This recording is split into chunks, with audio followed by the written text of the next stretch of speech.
পাকিস্তান, আফগানিস্তান, বাংলাদেশে নিয়ে নাও। তাহলে ওরা ওখানে অত্যাচার করছে, এখানে যদি কোনো মুসলমানের উপর অত্যাচার হয় তাহলে ওরা কিন্তু হিন্দুদের উপর অত্যাচার করে তার একটা জবাব দেওয়ার চেষ্টা করতে পারবে। কিন্তু যদি একটাও হিন্দু না থাকে তাহলে ওরা তার উপরে অত্যাচার করবে।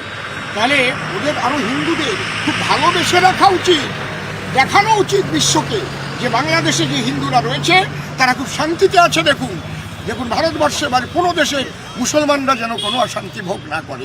আর ওরা কত বোকা হবে না কেন? যারা জেহাদি তাদের ওই মন্ত্রটাই আলাদা, তাদের মন্ত্র কোরআনে এটা লেখা আছে। কোরআন তো কয় শয়তান মিলে কোরআন পরে লিখেছে, যেটা আদি কোরআন ছিল সেই কোরআন বদরের যুদ্ধে পুড়ে ছাই হয়ে যায়। জেনে রাখুন, ইতিহাস আমার কাছে আছে, পিকে হিটলার লেখা ইতিহাস আমার কাছে আছে।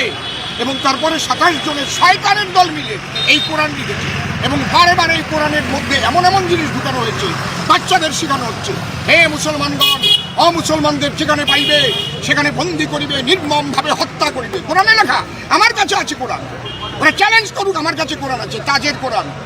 ওই কোরআন পাওয়া যায় না গরু না খেলে। 21,000 টাকা বিল হয়েছিল কার্নিভাল নার্সিংহোমে, সেই টাকা আমি দিয়ে বাংলাদেশ থেকে কোরআন কালেকশন করেছি। আমি জানি না সেই কোরআন কার কাছে আছে কিনা। পরিষ্কার লেখা আছে, হে মুসলমানগণ, অমুসলমানদের যেখানে পাইবে সেখানে বন্দি করিবে, নির্মমভাবে হত্যা করিবে।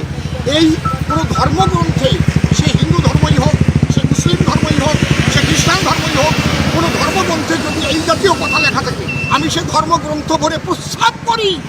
সে ধর্মগ্রন্থ আমি যখন তখন পুড়িয়ে ফেলতে পারি। মানবতা বিরোধী সেই ধর্মগ্রন্থ। এইভাবে শিক্ষা দিয়ে আজ বাংলাদেশে হিন্দুদের উপর অত্যাচার করা হচ্ছে, মা বোনদের উপর অত্যাচার করা হচ্ছে। দীপু দাসকে জ্যান্ত পুড়িয়ে মারা হলো। এটা কোনো মানবতার কাজ? এটা কোনো ধর্মের কাজ? ধর্মে মানুষকে প্রেম শিখায়, ধর্মে মানুষকে গাছপালা, পশু পাখি সবাইকে ভালোবাসা শেখায়। আর ধর্মের দ্বারাই হিংসা শিক্ষা দেওয়া হচ্ছে। আর আমার মাননীয় মুখ্যমন্ত্রী তাদের